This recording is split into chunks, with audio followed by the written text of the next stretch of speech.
नमस्कार, बहुत स्वागत है आपका INS 24/7 में। मैं हूं आपके साथ नदीम अहमद और रात के 9 बजने वाले हैं। वक्त हो चला है 9 PM का। तो चलिए बिना देरी के बुलेटिन की शुरुआत करेंगे। सुप्रीम कोर्ट में आज धर्मांतरण रोधी कानून पर सुनवाई हुई, जिसके बाद सुप्रीम कोर्ट ने 8 राज्यों को नोटिस जारी किया है और 4 हफ्ते के अंदर जवाब मांगा है।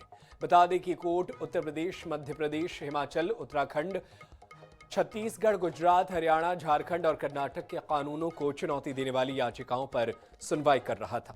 तभी याचिकाकर्ता ने कोर्ट के सामने कहा कि राज्यों ने धार्मिक परिवर्तन को लेकर अलग अलग प्रावधान बनाए हैं। यह कानून संविधान के अनुच्छेद 21 और 25 का उल्लंघन करते हैं, जो व्यक्ति को स्वतंत्रता और धर्म पालन का अधिकार देते हैं। भले ही इन कानूनों को फ्रीडम ऑफ रिलीजन एक्ट कहा जाता है, लेकिन ये अल्पसंख्यकों की धार्मिक स्वतंत्रता पर रोक लगाते हैं और इंटर रिलीजन मैरिज व धार्मिक रीति रिवाजों को निशाना बनाते हैं। जिसके बाद कोर्ट ने साफ किया कि राज्यों के जवाब आने के बाद ही इन कानूनों पर रोक लगाने की अर्जी पर विचार होगा।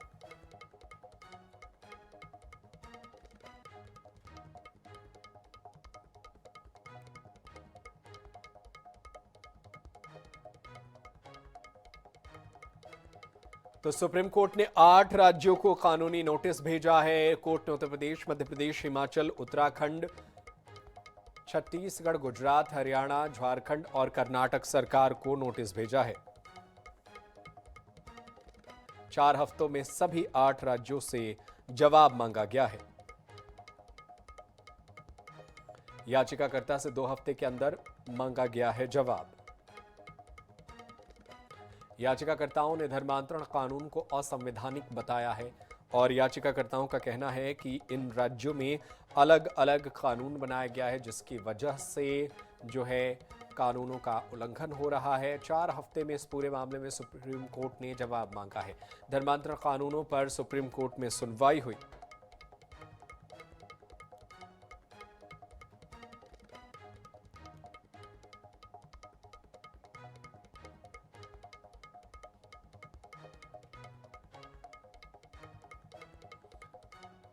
और उधर असम सिविल सेवा की अधिकारी नुपुर बोरा को आय से ज्यादा संपत्ति रखने के आरोप में हिरासत में लिया गया है। स्पेशल विजिलेंस टीम ने नुपुर के गुवाहाटी वाले घर पर छापा मारा, जहां से 92 लाख रुपए नगद और लगभग 2 करोड़ रुपए के जेवर बरामद किए गए। वहीं दूसरी टीम ने बारपेटा में उनके किराए के घर पर भी छापा मारा, जहां से करीब 10 लाख रुपए नगद बरामद हुए। विजिलेंस ने नुपुर के सहयोगी लाट मंडल सुरजीत डेका के घर भी छापा मारा। नुपुर पर आरोप है कि उन्होंने बारपेटा रेवेन्यू सर्किल में रहते हुए पैसे के बदले हिंदुओं की जमीन संदिग्ध व्यक्तियों के नाम की थी। सीएम शर्मा ने कहा कि विवादित जमीन मामले में नाम जोड़ने की शिकायत के बाद पिछले 6 महीनों से उन पर नजर रखी जा रही थी, इसलिए हमने उनके खिलाफ सख्त कार्रवाई की।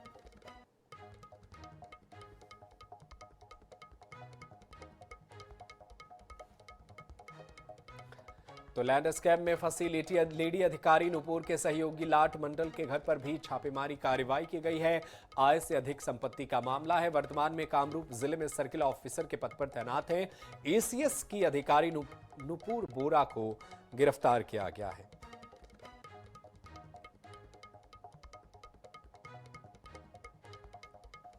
नुपुर पर लैंड स्कैम करने का आरोप है और इसी पूरे मामले को लेकर के उनके ऊपर कार्रवाई की गई है। पैसे के बदले हिंदुओं की जमीन को ट्रांसफर करने का आरोप है। ACS के अधिकारी नुपुर बोरा गिरफ्तार हो चुकी हैं।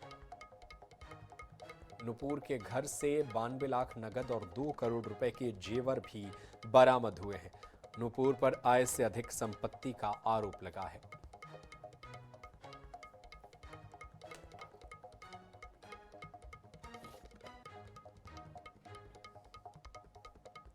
नुपुर के सहयोगी लाट मंडल के घर पर भी छापेमार कार्रवाई की गई है।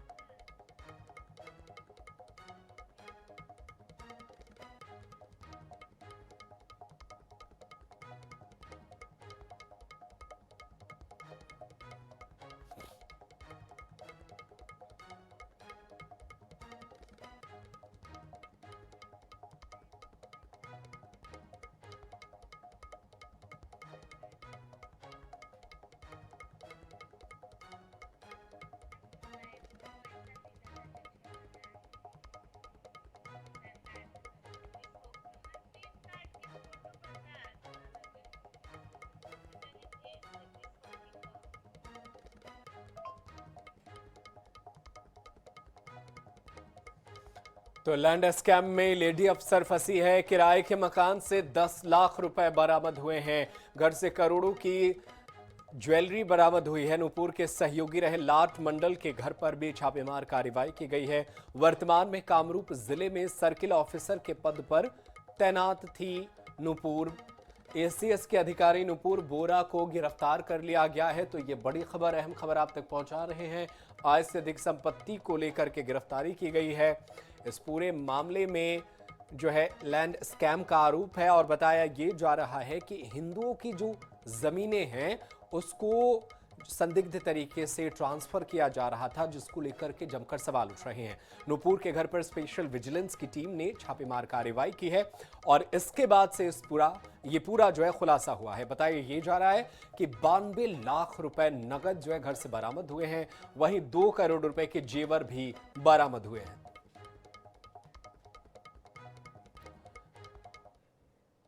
और चलिए खबरों में आगे बढ़ते हैं और अब बात पहाड़ी राज्य उत्तराखंड की। उत्तराखंड में एक बार फिर कुदरत ने कहर बरपाया है।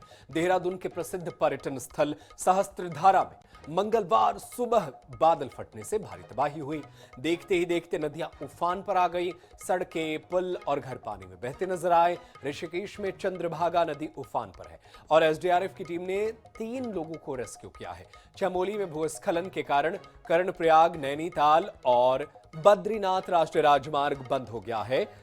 वहीं टपकेश्वर महादेव मंदिर में पानी भर गया, मूर्तियां बह गईं, लेकिन गर्भगृह सुरक्षित है। विकास नगर में टोंस नदी में मजदूरों से भरी ट्रैक्टर ट्रॉली बह गई, जिसमें अब तक 8 लोगों की मौत की पुष्टि हुई है और 4 लोग लापता हैं। इसके अलावा ऋषिकेश में चंद्रभागा नदी भी विकराल रूप में है। प्रशासन, एसडीआरएफ और एनडीआरएफ की टीमें राहत और बचाव कार्य में जुटी हैं। मुख्यमंत्री पुष्कर सिंह धामी भी लगातार पूरे मामले पर नजर बनाए हुए हैं। मुख्यमंत्री धामी ने कहा कि बादल फटने के कारण देहरादून, टिहरी और उत्तरकाशी के कुछ हिस्से भी काफी नुकसान हुआ है। उन्हें अनेक स्थानों पर संपर्क मार्ग कट गए हैं। पुल भी इस आपदा की भेंट चढ़ गए हैं। अधिकारी समन्वय के साथ सभी क्षेत्रों में राहत एवं बचाव कार्य में लगे हैं। मैंने भी कुछ प्रभावित क्षेत्रों का दौरा किया है। हम प्रयास कर रहे हैं कि जल्द से जल्द स्थिति को ठीक किया जाए।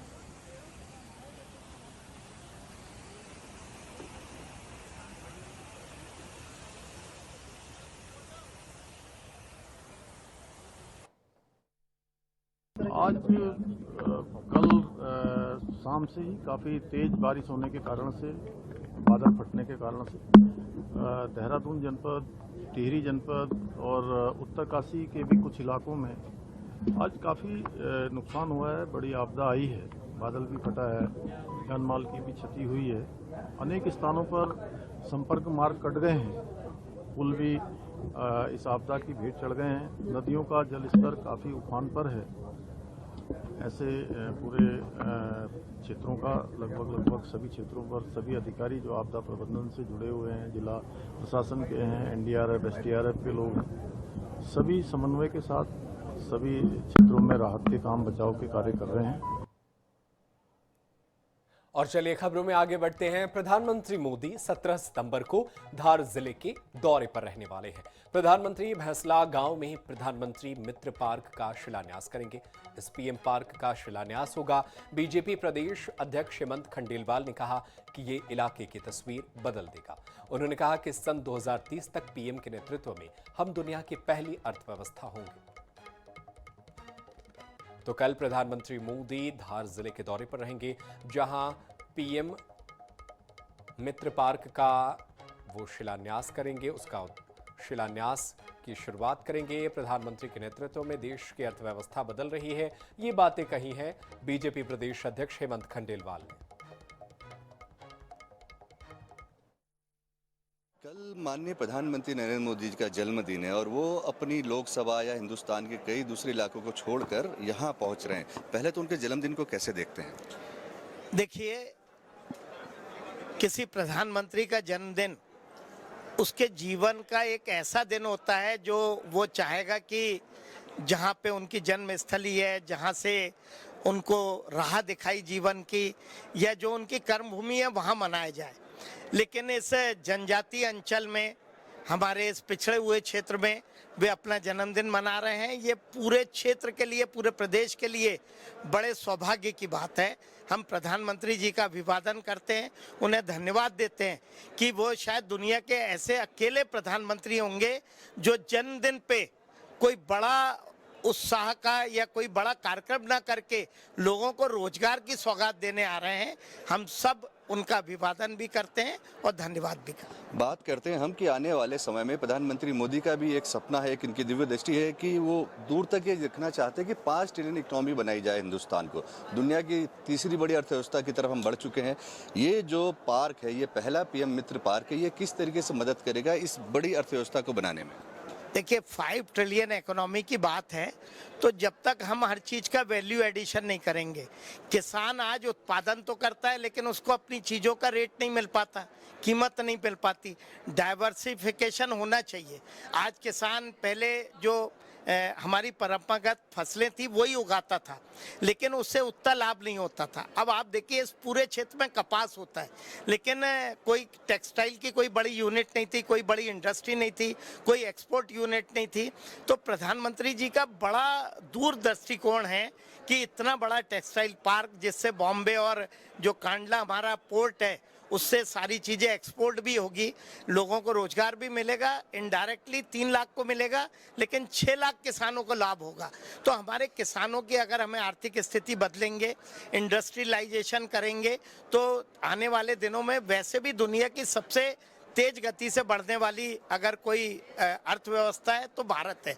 और मोदी जी का जो विजन है, निश्चित तौर पे हम 5 ट्रिलियन पे पहुंचेंगे। और वो दिन नहीं जब अमेरिका और चीन के बाद भारत दुनिया की सबसे बड़ी इकोनॉमी होगा। और मोदी जी का विजन रहा तो 2030 के बाद शायद हम दूसरे नंबर पे और उसके बाद हम पहले नंबर पे आएंगे।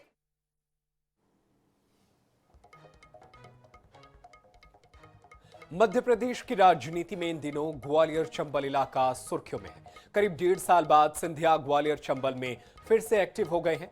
उनकी सक्रियता से बीजेपी के दिग्गज स्थानीय नेता क्यों परेशान हैं? देखिए एक रिपोर्ट। खराब सड़कों को लेकर ग्वालियर में हो रही स्थानीय राजनीति वैसे ही सुर्खियों में थी, लेकिन केंद्रीय मंत्री ज्योतिरादित्य सिंधिया की सक्रियता ने इस सियासत को हवा दे दी है। उन्होंने न सिर्फ सर्वदलीय बैठक बुलाई, बल्कि सड़कों की सेहत सुधारने का प्लान भी तैयार कर लिया। उनकी इस बैठक में स्थानीय सांसद गायब रहे। भारतीय जनता पार्टी की सरकार इस तरफ कोई ध्यान नहीं दे रही। नेता लोग आ रहे हैं, इसको राजनीतिक अखाड़ा समझ रहे हैं, अपनी अपनी बैठकें करते हैं और बैठक करके चले जाते हैं। एक बैठक में दूसरे सांसद नहीं आ रहे, दूसरी बैठक में तीसरा नहीं आ रहा, प्रभारी मंत्री नहीं आ रहा। तो आज स्थिति ये हो रही है कि ये लड़ाई का मैदान हो गया है, हल्दी घाटी की तरह, जहाँ युद्ध हो रहा है। और युद्ध क्या, राजनीतिक युद्ध हो रहा है, जिससे जनता का नुकसान हो रहा है। कुल मिलाकर ग्वालियर के साथ जो भेदभाव कर रही है भारतीय जनता पार्टी, आने वाले समय में इसका खामियाजा भारतीय जनता पार्टी को भुगतना पड़ेगा। सिंधिया की सक्रियता, ऊर्जा मंत्री प्रद्युमन सिंह तोमर का दर्द और प्रभारी मंत्री तुलसी सिलावट के माध्यम से स्थानीय स्तर पर पहले से सिंधिया समर्थक को खुश हैं, लेकिन बीजेपी के दिग्गजों को यह सक्रियता पच नहीं पा रही है। हालांकि सिंधिया समर्थक इस पहल का स्वागत कर रहे हैं। ये तो अपन भी सब लोग देख रहे हैं, किसी भी सड़क से निकल जाओ, गड्ढे ही गड्ढे हैं, धूल उड़ रही है, आदमी बीमार हो रहा है, तो उसको नगर निगम को सुधारना चाहिए। एलिवेटेड रोड की समीक्षा की और ये अपने रेलवे स्टेशन की समीक्षा की। दूसरा एक वो प्रोजेक्ट जो चल रहा है बाड़े पे पार्किंग का, उसकी समीक्षा की।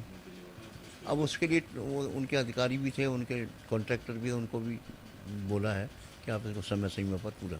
ग्वालियर का अगर विकास करना है तो सबको एक साथ रहना चाहिए। 1.5 साल पहले भी केंद्रीय मंत्री ज्योतिरादित्य सिंधिया इसी तरह से ग्वालियर चंबल में एक्टिव नजर आए थे, तो सांसद भारत सिंह कुशवाहा ने संगठन में स्पष्ट संदेश पहुंचा दिया था कि सिंधिया गुना शिवपुरी के सांसद हैं, ग्वालियर के नहीं। लेकिन फिर भी सक्रियता संगठन के निर्देश से ही जोड़ा जा रहा है। जावेद खान, INS 24/7 ग्वालियर।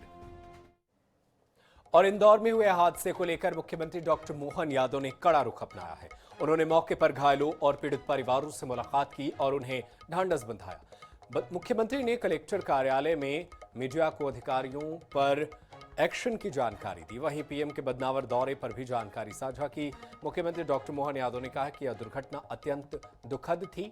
वे इसकी पीड़ा से रात भर परेशान रहे। जो दुखद हादसा हुआ है, मैंने इसके संबंध में एसीएस होम को यहाँ भेजा भी है और मैं स्वयं भी आज घायलों से और बाकी लोगों से मिलना चाहता हूँ। मैं एक तरह से इस दुखद हादसे के कारण से मन में भी बहुत पीड़ा भी है और मन में इस कष्ट को पीड़ा उन सबके लिए भी है जिनके साथ ये घटना घटी है। मैं बाबा महाकाल से, जो इस घटना में काल कवलित हुए, बाबा महाकाल से कामना करता हूँ। और छत्तीसगढ़ अपनी स्थापना का रजत जयंती वर्ष मना रहा है। छत्तीसगढ़ के लिए इस वर्ष राज्य स्थापना दिवस और भी विशेष होने जा रहा है। राज्य स्थापना दिवस के मौके पर प्रधानमंत्री मोदी छत्तीसगढ़। पीएम मोदी जहां छत्तीसगढ़ विधानसभा के नए भवन का लोकार्पण करेंगे, वहीं राज्योत्सव का भी शुभारंभ करेंगे। पीएम मोदी के दौरे की तैयारियों को लेकर विधानसभा में एक अहम बैठक हुई, जिसमें मुख्यमंत्री विष्णुदेव साय, स्पीकर डॉक्टर रमन सिंह, उप मुख्यमंत्री अरुण साव, विजय शर्मा, कैबिनेट मंत्री केदार कश्यप और ओपी चौधरी भी शामिल हुए। इस दौरान 31 अक्टूबर से लेकर 1 नवंबर के बीच होने वाले तमाम कार्यक्रमों की रूपरेखा पर चर्चा की गई। बैठक के बाद मुख्यमंत्री विष्णुदेव साय और विधानसभा अध्यक्ष डॉक्टर रमन सिंह ने जानकारी दी कि प्रधानमंत्री मोदी के दौरे को लेकर विस्तार से उन्होंने बताया। हमारे देश के यशस्वी प्रधानमंत्री श्री नरेंद्र मोदी जी का 17 सितंबर जन्म दिवस है। तो 17 सितंबर से लेकर 2 अक्टूबर महात्मा गांधी जी की जयंती तक सेवा पखवाड़ा मनाते हैं और ये पूरा पखवाड़ा भर हमारे सभी विभाग, हमारे सभी संगठन के लोग विभिन्न तरह के कार्यक्रम का आयोजन कर रहे हैं, जिसमें सफाई का भी होगा, हेल्थ कैंप भी होगा, ब्लड डोनेशन का भी होगा, निबंध वगैरह भी होगा। इस तरह से पूरे पखवाड़ा भर कार्यक्रम चलेंगे। आज विधानसभा के परिसर में माननीय मुख्यमंत्री जी और हमारे डिप्टी सीएम साहब और वरिष्ठ हमारे अधिकारियों के साथ बैठ के चर्चा हुई है और ये विधानसभा भवन के तैयार है, उसका लोकार्पण 1 तारीख को माननीय प्रधानमंत्री जी आ रहे हैं, तो उसकी तैयारी में कितने लोग रहेंगे, क्या क्या कार्यक्रम होंगे, सारी चर्चा होगी। कांग्रेस देश भर में वोटर अधिकार रैली का आयोजन कर रही है। इसी क्रम में छत्तीसगढ़ में भी 16 से 18 सितंबर तक रैलियों का आयोजन किया जा रहा है। कांग्रेस ने रायगढ़ से इस कार्यक्रम की शुरुआत की, लेकिन इसे लेकर सियासी गूंज रायपुर में भी सुनाई दी। वोट चोरी का आरोप लगाकर कांग्रेस जहां भाजपा को घेरते नजर आए, वहीं भाजपा ने भी तीखा पलटवार किया है। देखिए इस रिपोर्ट में।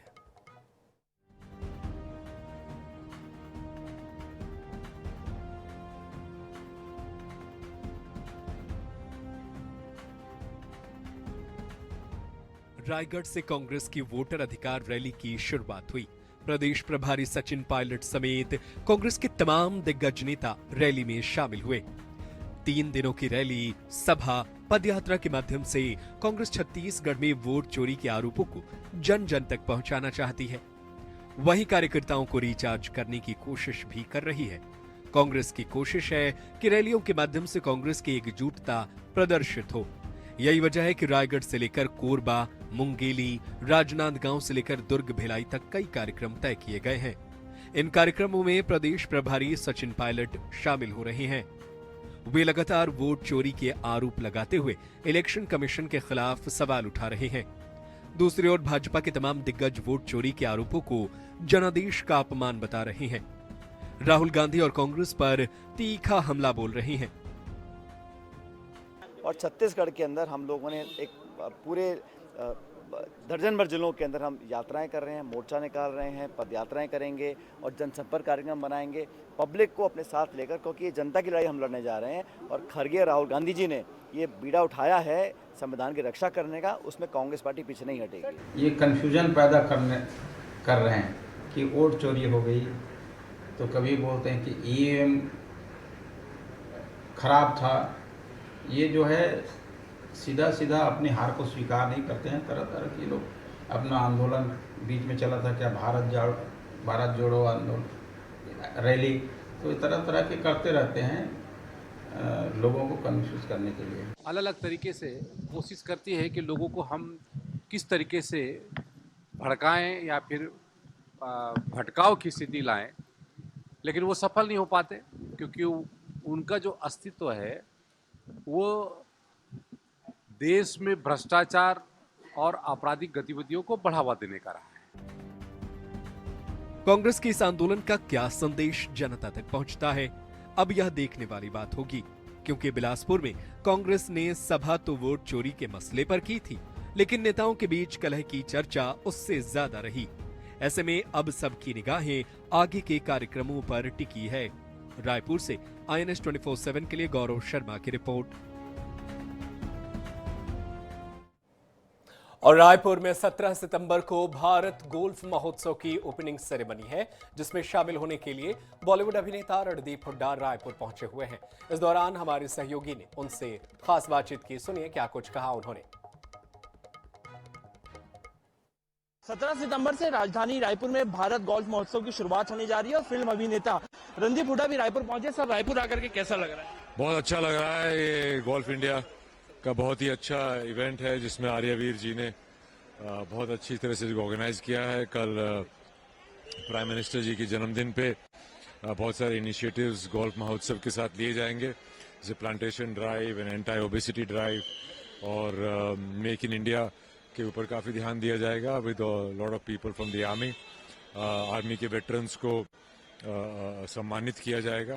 तो एक बहुत अच्छा उन्होंने प्रोग्राम बनाया है, दिन बनाया है, और मैं बहुत खुश हूँ रायपुर आके। आर्यवीर जी गांव-गांव के बच्चों को फ्री में गोल्फ भी सिखाने की बात कह रहे हैं, बच्चे जो हैं गांव-गांव के वो गोल्फ। जी जी जी, देखिए गोल्फ एक एलिटिव स्पोर्ट माना जाता था, पर आर्यवीर जी ने इसको एक रूरल स्तर पे भी और एक सभी लोगों को एक्सेसिबल कराया है। इसमें एक इंडियननेस उन्होंने ढूंढी है, तो मैं उनको कांग्रेचुलेट करता हूँ। कांग्रेचुलेट कर रहे हैं और भारत गोल्फ महोत्सव में शामिल होने के लिए खुद जो है वो यहाँ पर रणदीप हुड्डा जी पहुंचे हुए हैं। कैमरामैन रिजवान कुरैशी के साथ मोहम्मद सैन, INS 24/7 रायपुर। और फिलहाल मेरे साथ इस बुलेटिन में इतना ही, लेकिन देश दुनिया की खबरें लगातार जारी है। आप कहीं मत जाइए, देखते रहिए INS 24/7। धन्यवाद।